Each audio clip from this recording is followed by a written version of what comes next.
அறம் என்னும் கதிர். இதில் நுழைமுல்ல பாருங்கள். இளமை பருவம் எதையுமே எளிமையாக கற்றுக்கக்கூடிய பருவம். இந்த பருவத்தில் கல்வி மட்டும் இல்லாமல் நல்ல பண்புகளையும் கற்றுக்கொள்ள வேண்டும். அது வாழ்க்கை முழுவதும் பயன்படும். இதை உழவு தொழிலோட ஒப்பிட்டு பாடல் ஒன்றை இயற்றியிருக்காங்க. அந்த பாடலை இப்போ பார்ப்போம்.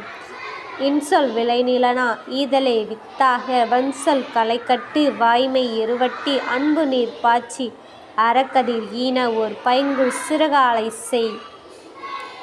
இந்த பாட்டோட பொருளை பாருங்கள். இன்சொல் விளைநிலனா அப்படின்னா இன்சொல் இனிமையான சொற்களை விளைநிலமாக கொள்ள வேணும். அதில் ஈதல்னால் கொடுக்குற பண்பு. அந்த கொடுக்குற பண்பை அந்த நிலத்தில் விதையாக விதைக்க வேண்டும் அப்படின்னு சொல்கிறாங்க.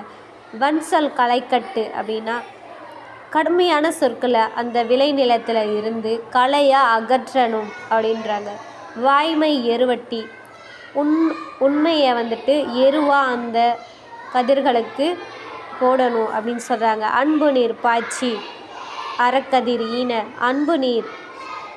அன்பை நீராக பாய்ச்சணும். கடைசியாக நமக்கு அறக்கதிர் அப்படின்னு ஒரு பயன் கிடைக்குது.